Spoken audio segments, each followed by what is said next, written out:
Será mesmo o Brasil um país inquebrável? Um país que pode ser saqueado durante muito tempo e mesmo assim continuar navegando e não irmos em direção a uma argentinização, uma venezuelização, como se fala muito?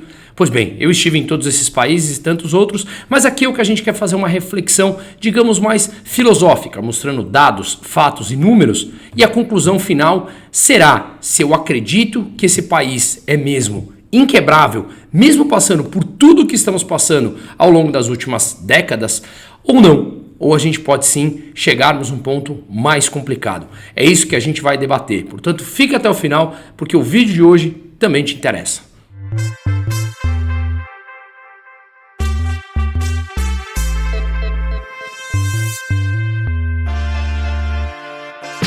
Portanto, o Brasil é inquebrável? Não, não é inquebrável. Nós estamos acelerando o processo de destruição institucional, destruição social e destruição econômica. Mas lembre-se, a Argentina demorou algumas décadas para chegar nesse patamar.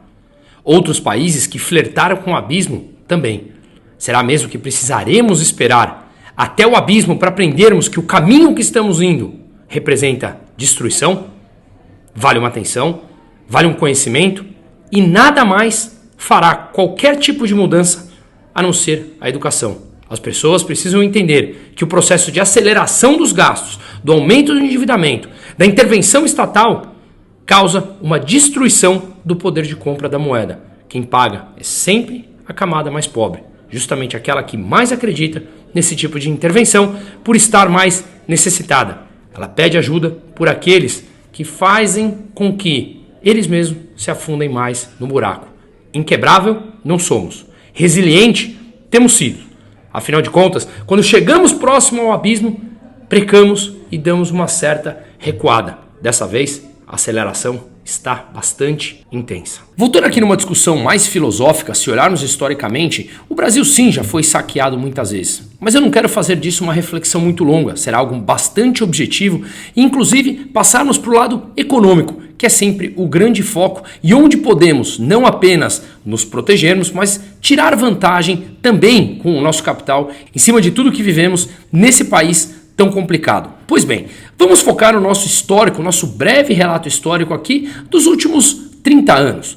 Quando chegamos ali, depois da estabilização da economia a partir do Plano Real em 1994, desde sempre passamos a viver com insegurança jurídica. Repito, se olharmos na história, sempre tivemos volatilidade, insegurança jurídica, institucional, econômica, social, mas vamos focar nos últimos anos para chegarmos no que estamos vivendo hoje, no escárnio institucional, político, social e econômico.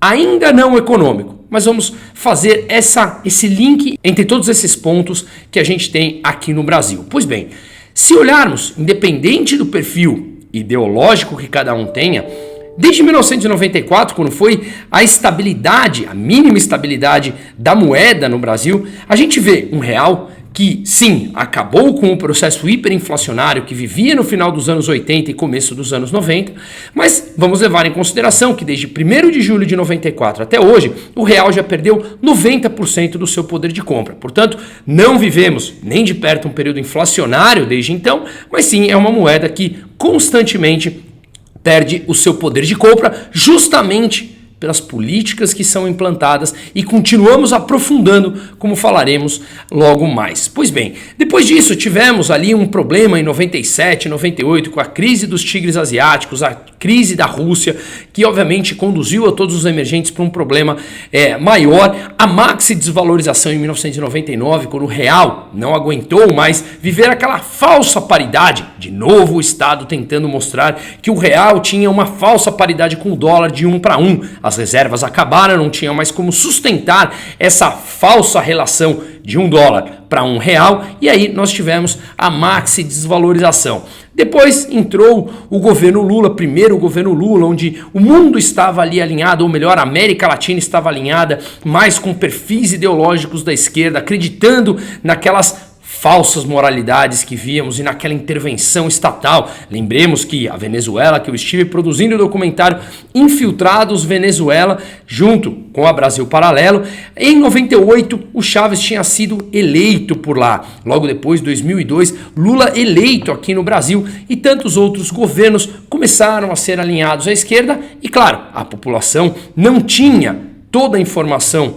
que temos hoje, não dispunhamos de todos os canais de comunicação que hoje temos e tampouco tínhamos uma prova, seja real, da economia no dia a dia ou também uma prova teórica nos livros de que essa intervenção estatal, essa esquerda revolucionária no poder, no PT, na Venezuela, com Hugo Chávez e alguns outros países, que ela daria errado, como são políticas completamente primitivas e antiquadas. Pois bem, o primeiro governo Lula entrou, inclusive ele teve que amansar o seu discurso, cortou ali a barba, se vestiu melhor, escreveu uma carta para os mercados falando que respeitaria as ordens, respeitaria os pagamentos, manteria todas as ordens, todas as obrigações em dia. Pois bem, naquele primeiro governo, o mundo estava vivendo um momento onde, claro, as commodities subiram e o Brasil, um grande exportador de commodities, como ainda é e vem crescendo, obviamente, com isso, a gente tinha um fluxo de entrada bastante grande. O mundo cresceu, os países emergentes cresceram a um patamar bastante alto, na média de 4, 4,1, 4,2%. E o Brasil simplesmente seguiu esse mesmo caminho e cresceu, inclusive, ligeiramente abaixo da média dos países emergentes. Mas minimamente fizemos a nossa lição de casa, mas foi um governo induzido já por ampliação de gasto público, desequilíbrio fiscal, farto incentivo ao crédito subsidiado, como a gente vai falar daqui a pouco, concessão de subsídios a amplos setores da economia como um todo, abrindo mão de arrecadação, e isso obviamente impacta o Estado como um todo, cedendo privilégios a muitos setores, a muitos amigos dos reis que viemos a descobrir depois de tudo isso. Pois bem, nos governos petistas o que nós vimos foi que eles pisaram no acelerador do gasto público e geraram uma crise imensa, especialmente que estourou, mais especificamente no governo da Dilma Rousseff em 2015 e 2016, em que o mundo crescia nesse momento e o Brasil beirava a falência. Em 2 anos, entre 15 e 16, o nosso PIB caiu 7%. Portanto, o que a gente vê hoje, que eu quero mostrar, é que essas políticas que lá no primeiro governo Lula pareciam políticas que davam e deram resultados, pouco nos importamos com os resultados no médio e no longo prazo. Só tem um problema. A vida real, o médio e o longo prazo chegam. Ele chegou, estourou no colo da Dilma e voltamos ao mesmo passado de agora, com as mesmas pessoas, as mesmas práticas, as mesmas ideias e queremos resultados diferentes. E é aqui que eu volto na pergunta inicial do vídeo. Será mesmo o Brasil um país inquebrável?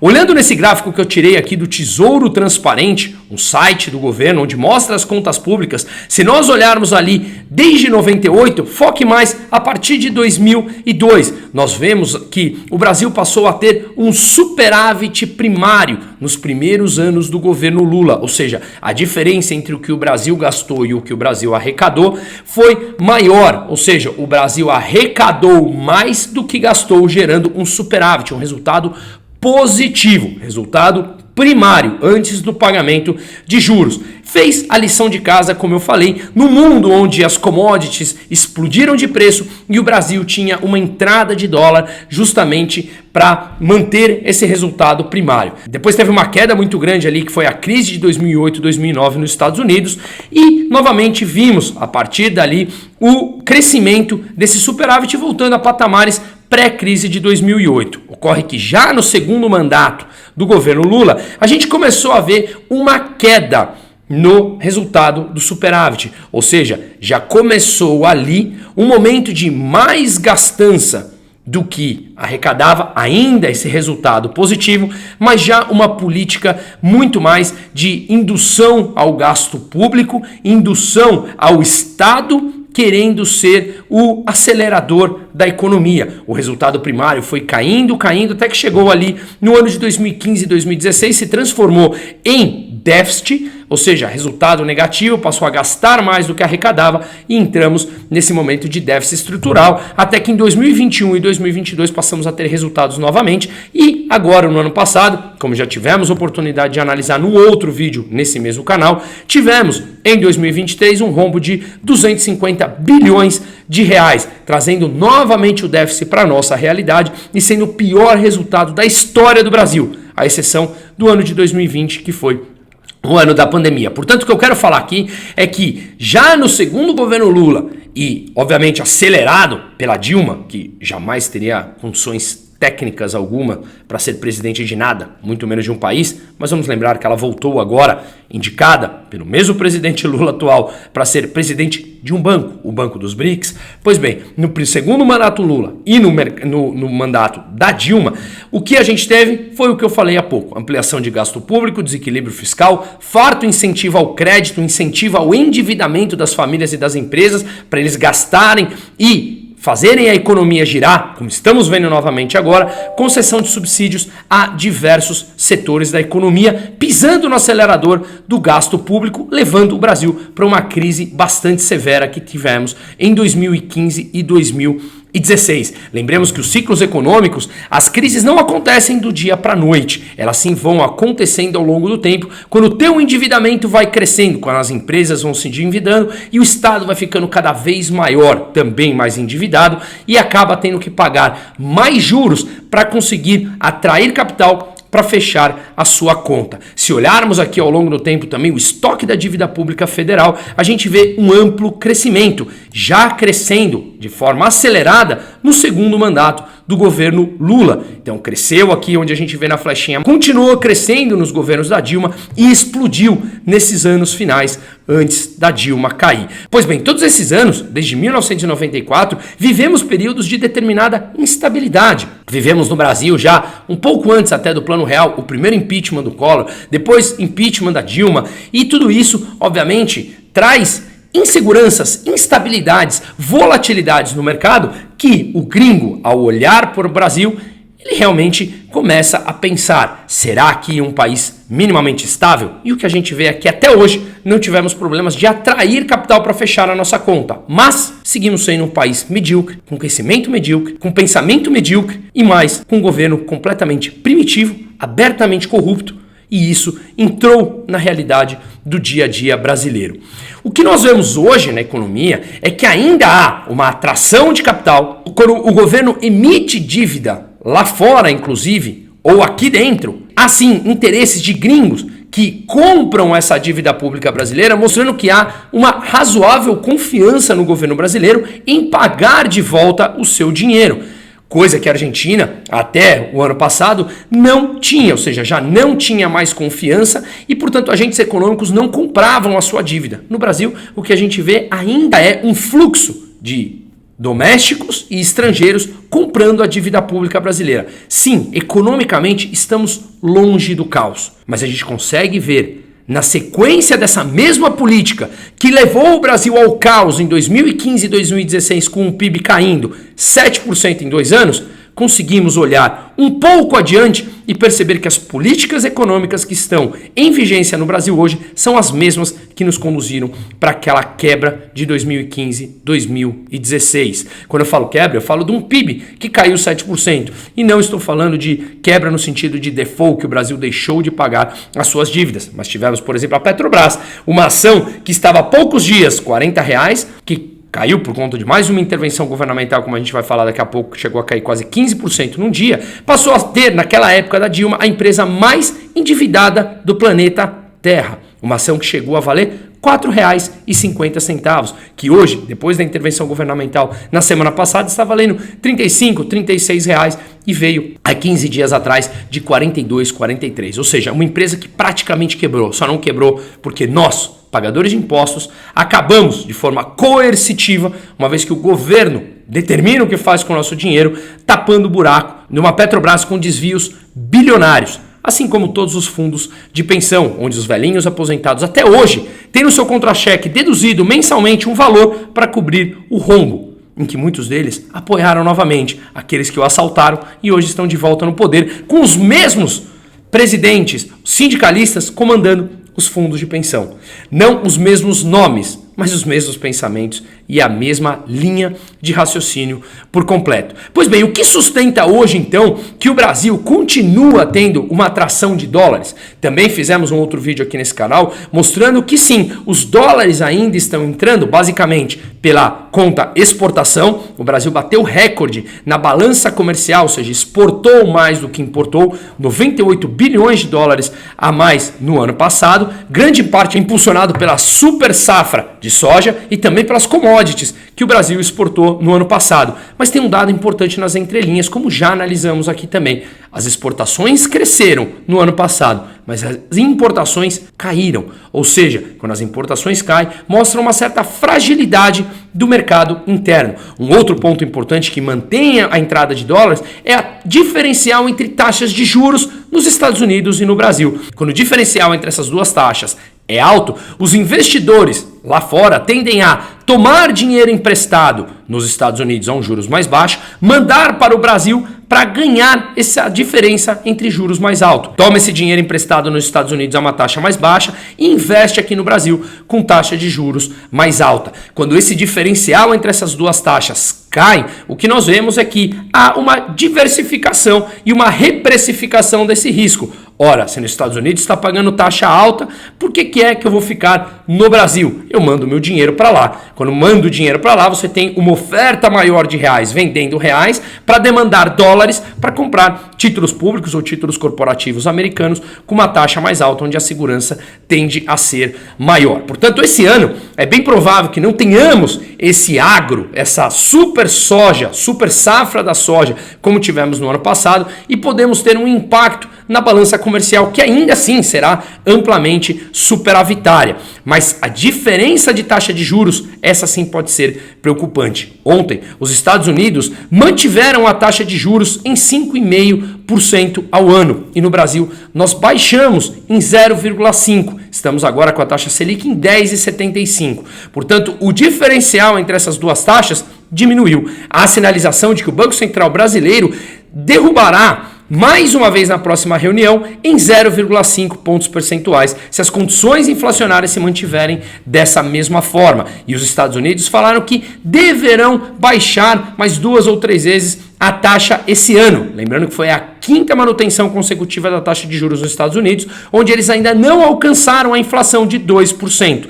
Se eles continuarem mantendo a taxa de juros ou baixar menos do que o Brasil, o diferencial entre as duas continua caindo e podemos ter uma saída de capital do Brasil justamente em direção aos títulos públicos americanos. Outro ponto importante é que ao analisarmos os investimentos estrangeiros diretos na balança de pagamento, nós tivemos uma queda de 36% de um ano para o outro. Ainda assim, o que o Brasil recebe de capital estrangeiro é muito maior do que o déficit em conta corrente. Portanto, essa entrada de capital, ela financia esse déficit em conta corrente, mas de um ano para o outro, a entrada de capital estrangeiro vem diminuindo. Ou seja, há sinais importantes que devemos olhar no médio e no longo prazo, não apenas no curto prazo. Mas governos populistas, eles tendem a olhar simplesmente o curto prazo, que é onde você consegue enganar as pessoas, mantê-los engajados, tentar manter o voto e o apoio para esse governo,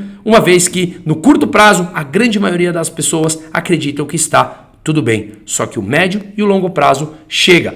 Como vemos, nesse governo, e o Lula não está sabendo lidar com isso, porque ele não sabe governar de outra forma sem ser endividar as pessoas, e muito mais, lidar com um mundo amplamente informatizado, quando as pessoas têm na palma de nossas mãos informações diárias, ele não está sabendo lidar com isso e está vendo a popularidade cair, como a gente viu em 3 pesquisas na semana passada. Inclusive uma pesquisa realizada com o mercado financeiro, com gestores do Rio de Janeiro e de São Paulo, mostrou que ele também tem uma queda no seu apoio. O levantamento foi feito com gestores, economistas, analistas e tomadores de decisão do mercado financeiro no São Paulo e no Rio de Janeiro, e a avaliação negativa do governo subiu de 52% para 64% em um mês. Ora, acendeu a luz amarela. Quando acendeu a luz amarela, o Luiz Inácio Lula da Silva começou a bater novamente em Roberto Campos Neto, presidente do Banco Central, que foi premiado como o melhor Banco Central do mundo por conduzir a taxa de juros para segurar a inflação mais controlada no Brasil lá no começo de 2022. Chegamos a ter inflação menor do que os países desenvolvidos e isso há muito tempo não acontecia. E o que mais ele fez?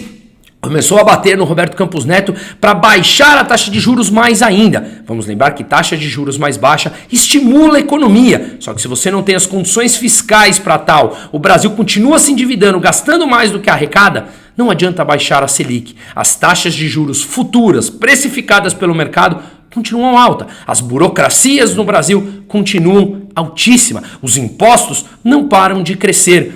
As regulamentações também não param de crescer. Os oligopólios continuam prevalecendo, os amigos do rei. Com isso, a gente não tem uma abertura de mercado. E assim, a gente vê uma menor competição, uma menor concorrência e, portanto, maiores taxas. Numa legislação que favorece o devedor e não ao credor. Onde o credor tem ampla dificuldade em rever o seu crédito, mesmo depois de judicializado. Assim, a gente vê que todo o risco de emprestar dinheiro no Brasil é, obviamente, repassado para a taxa de juros. Portanto, mesmo que o governo coloque pressão para baixar a taxa de juros na marra, como ele vem botando pressão no Roberto Campos Neto, ainda mais depois da queda de sua popularidade, isso não adianta. As taxas não caem no mercado real, apenas no mercado subsidiado, com crédito de bancos públicos, como a gente vai ver daqui a pouco, que é mais um mecanismo desde o primeiro e do segundo mandato dele e está de volta agora, e isso se traduz em prejuízo para o dinheiro público.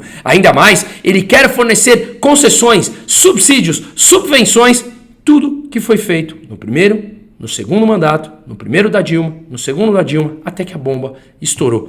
Os mesmos personagens estão todos de volta com as mesmas pautas. Inclusive, Barroso, um dos ministros do STF, pautou uma votação para março e abril que são de impactos econômicos. O governo tem tido dificuldade em aprovar no legislativo algumas de suas pautas importantes. No STF, o caminho está livre. Barroso pautou projetos de impactos econômicos da ordem de aproximadamente 516 bilhões de reais, tais como a correção monetária do FGTS, o Fundo de Garantia de Tempo de Serviço, que está estimado em 295 bilhões de reais caso seja aprovado. Vamos lembrar aqui, fazer um parênteses, o FGTS é mais um roubo descarado, onde o governo te obriga a pagar uma parte do teu fundo de garantia de tempo de serviço, ele remunera, ou seja, ele rentabiliza o teu capital muito abaixo da Selic, da taxa de juros básica do Brasil, e assim ele consegue pegar o teu dinheiro, pagar pouco em rentabilidade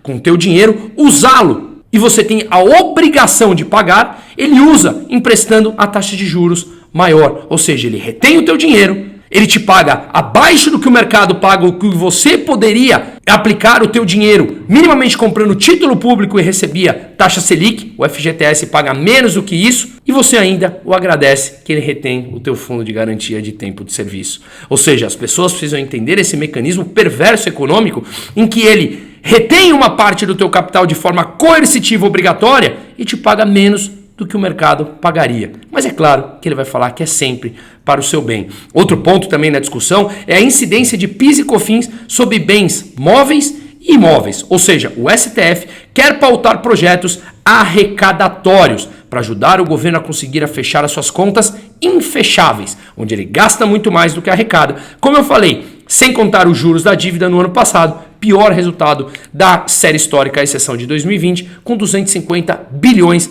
de reais de déficit. Se incluirmos os juros, isso já está beirando 1 trilhão. Mais políticas que já deram errado no mundo todo, no Brasil, e eles continuam voltando.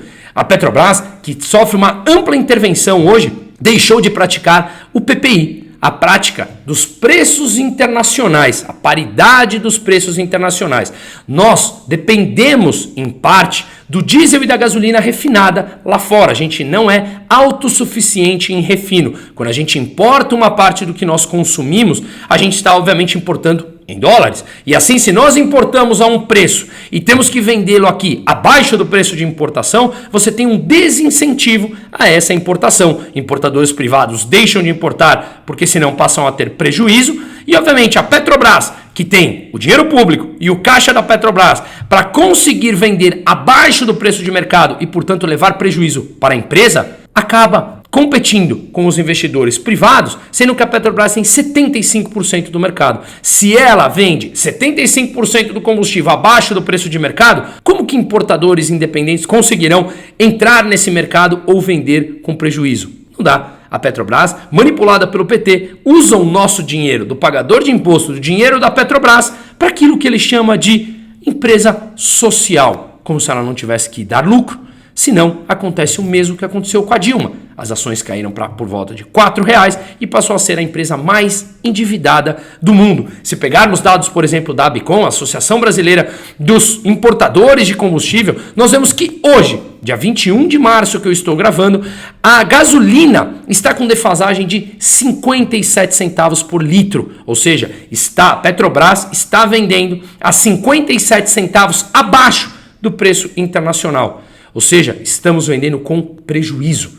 Já o diesel a 37 centavos. Isso representa 17% de defasagem no preço da gasolina e 10% de defasagem no preço do diesel. Vendendo abaixo do preço de mercado, mais prejuízo para a empresa, que divulgou o lucro sim, mas um lucro que caiu frente ao ano passado. Ainda mais, o governo falou que não mais distribuiria os dividendos extraordinários e no dia que ele anunciou isso, por ordem de Lula, a empresa chegou a perder 15% na bolsa, ou seja, caiu em valor de mercado mais de 50 bilhões de reais. Mais intervenção. Vamos lembrar também que ele já interveio, inclusive em seus discursos, em empresas privadas, falando que na Vale a empresa deveria pensar como o governo pensa. Ora, uma empresa privada deveria pensar como o governo pensa. Ela não tem autonomia para pensar como ela quer. Senhor Luiz Inácio, isso era a prática do fascismo, onde vocês controlavam, ou gostariam de controlar, e quando eu falo vocês,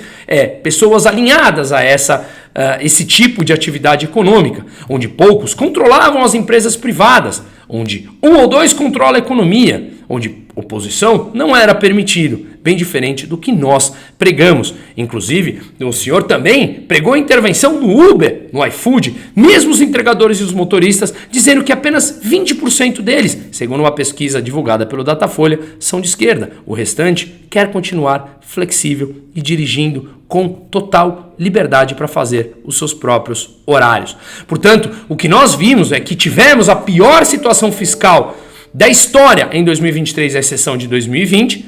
O desemprego sim vem mostrando dados em queda, mas vamos lembrar que o desemprego ele leva em consideração apenas as pessoas que estão procurando emprego. Se outras pessoas que já, por exemplo, se redirecionaram para fazer Uber, para dirigir, ou para ser entregador, ou para ser um microempreendedor individual, essas pessoas não entram nessa conta do desemprego. O PIB cresce e eu já fiz um vídeo explicando sobre o PIB. Esse PIB crescendo, obviamente, tem muito mais impulso pelos gastos das famílias, com maior transferência de renda governamental. Não é aumento de produtividade. Portanto, isso tem um impacto apenas no curto prazo, com o endividamento das famílias e das empresas gastando mais. Em contrapartida, eles aumentam os impostos, que tiram mais capacidade de investimento das empresas, que geram emprego. No curto prazo, eles conseguem fazer com que o PIB cresça com injeção de capital, mas no médio e no longo prazo, a produtividade não cresce.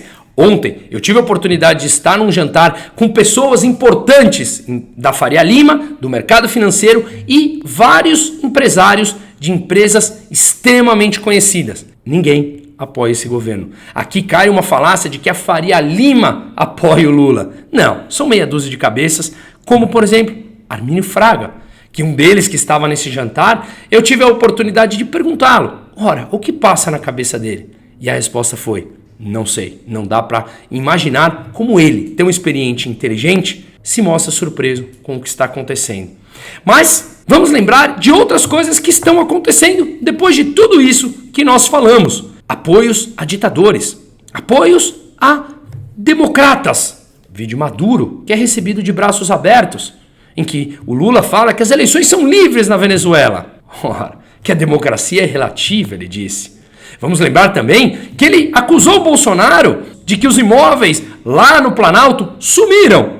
E ontem foram encontrados, depois do governo gastar R$200 mil em novos imóveis. Vamos lembrar que eles acabaram com a lei das estatais. Vamos lembrar que Flávio Dino foi indicado ao ministro do STF, se declarando comunista, quando na campanha presidencial o Lula disse que não indicaria amigos para o STF. Vamos lembrar que o Lewandowski, que derrubou a lei das estatais para o Lula poder indicar seus amigos para cargos da presidência e cargos de direção das empresas estatais, para que pudessem ser fantoches do Lula, quem derrubou essa lei foi Lewandowski, que no momento que se aposentou do STF, passou a ser ministro da Justiça, tomando o lugar de quem? De Flávio Dino, que foi indicado para o STF. Comunista declarado. Ora, se isso não estar escancarado, se isso não derrubasse a popularidade de Luiz Inácio, sinceramente, eu não sei mais o que aconteceria. Mas tudo está de volta e voltamos à pergunta. O Brasil é um país inquebrável? Lula ontem anunciou que pediu ajuda ao Banco do Brasil para ampliar crédito e impulsionar o crescimento econômico. Ele quer apenas o impulsionamento econômico via Estado, onde o PIB cresce 2,5%. Mas quando fazemos análise nas entrelinhas, vemos que a produtividade, os investimentos, a formação bruta de capital fixo cai, como caiu no ano passado, 3%. O que cresce são gastos de família com transferência de renda, com o governo injetando dinheiro e aumentando o seu endividamento público, como vimos na imagem no começo desse vídeo. O que a gente viu também é que o governo agora ele quer liberar um total de 5 bilhões de reais a um custo de TR, taxa referencial, uma média de 2% ao ano, quando a Selic está em 10,75, para vitaminar as farmacêuticas nacionais via BNDES, Banco Nacional de Desenvolvimento Econômico e Social, outro pivô da corrupção petista dos anos anteriores. Ou seja, ele vai usar o BNDES emprestando dinheiro a uma taxa média de 2% ao ano, quando ele capta dinheiro pagando 10,75, então você compra título público, os investidores estrangeiros compram título público, o governo paga 10,75% ao ano, que é a Selic de hoje, e ele empresta para os amigos dele a 2%. E quem serão os maiores compradores, segundo essa matéria, desses produtos farmacêuticos ou da indústria farmacêutica que ele quer desenvolver? O próprio SUS. Olha como o ciclo se fecha, tudo em volta do Estado, gerando prejuízo com o dinheiro público, com nós, pagadores de impostos. É exatamente o mesmo ciclo perverso que aconteceu nos anos anteriores. É claro que a economia brasileira, alimentando mais de 1 bilhão de pessoas, alimentando o mercado interno, parece muito resiliente. Podem desviar bilhões e bilhões de reais que a economia para de pé. Parar de pé é uma coisa, seguir crescendo ou continuar em algum momento a sua história de crescimento é outra. Jamais crescemos com um aumento significativo de produtividade. Jamais cresceremos enquanto mantivermos um país fechado. Enquanto mantivermos ideias retrógradas de que o Estado deve impulsionar a economia. Isso não gera crescimento. Isso gera retrocesso. O Estado tem uma capacidade limitada, sempre parasitando em cima do dinheiro público. Se nós temos um mercado aberto, se nós temos uma ampla concorrência, a gente vê consumidores tendo possibilidade de comprar produtos e serviços com uma gama muito maior, com uma qualidade maior a um preço muito mais competitivo. As consequências começam a chegar. Hoje, por exemplo, foi anunciado que a Rede Dia, uma rede de supermercados europeia, pediu recuperação judicial com dívida de mais de 1 bilhão de reais. O que eles querem fazer? Manter os investimentos aonde? No seu país de origem, na Espanha, e onde mais? Na Argentina. No Brasil, ele manterá a operação apenas em São Paulo. No restante, fechou. E mais, pedindo recuperação judicial com uma dívida de 1 bilhão de reais, assim como tantas outras empresas já pediram. A Light, por exemplo, ou tantas outras empresas anunciando que estão indo embora do Brasil. A gente precisa trazer um ambiente de previsibilidade jurídica, previsibilidade econômica, um Estado que, na minha opinião, nem deveria existir, mas fazendo aqui um paralelo, um Estado que deve gastar menos do que arrecada, para ter capacidade de investimento. Apesar de, repito, não ser o meu modelo ideal, mas de qualquer maneira, no modelo atual, ele deveria sim gastar muito menos do que ele arrecada, para passar a ser minimamente superavitário e começar a pagar a sua dívida e aí sim diminuir o seu risco e, consequentemente, as taxas de juros caem de forma saudável. Mas não, o que vemos é um Estado que gasta mais, Um Estado que quer ser o centro do desenvolvimento de tudo, para, obviamente, ter cada vez mais Lula e seus asseclas à sua volta, controlando um orçamento de trilhões de reais em que eles escolhem para onde direcionar, mantendo um país completamente fechado ao comércio internacional, mantendo um país fechado com barreiras à entrada de novos concorrentes, mantendo o Brasil numa ilha praticamente, onde temos que enfrentar barreiras cada vez maiores em muitos setores. Setores esses que são amigos do rei e que passam a ter privilégios, por exemplo, como crédito subsidiado. Ou seja, tudo que nós pregamos é que a gente tenha um país mais aberto e o que a gente precisa focar é uma reforma tributária que até hoje nós não sabemos qual será a alíquota, mas que invariavelmente os impostos subirão e devemos ter a maior alíquota de IVA do planeta Terra, superando a Hungria. O que nós vemos é mais privilégios dentro dessa reforma tributária e deveríamos ter cada vez menos privilégios, menos Estado gastando para que a estrutura de impostos pudesse cair drasticamente e o mercado fosse aberto a novos concorrentes. Pregamos ainda soluções estatais completamente retrógradas, quando vemos que o capital privado, quando deixado livre e o mercado aberto, é quem gera desenvolvimento. O mercado estatal, amplamente regulado, gera má alocação. Poucos burocratas de plantão, centralizando trilhões de dólares em suas mãos para poder escolher aonde e como alocarem o seu capital. Isso não gera desenvolvimento algum. Isso gera retrocesso. Basta analisar os ciclos econômicos que eu tanto falo aqui e para os membros da minha comunidade, que o link está aqui, ou o QR Code está aqui no topo desse vídeo. Portanto, tudo que estamos vivendo vai contra os princípios do liberalismo, que é respeitar o projeto de vida do próximo, sem interferir ou sem violentar aquele que está ao seu lado, e a violência não precisa ser física, obviamente, ou verbal, respeitar o projeto de vida do próximo, manter um mercado livre e aberto, com incentivo ao empreendedorismo, sem que o Estado seja um obstáculo a isso, seja um facilitador, simplesmente saindo do caminho e não roubando grande parte daquilo que nós produzimos, parasitando em cima do dinheiro público.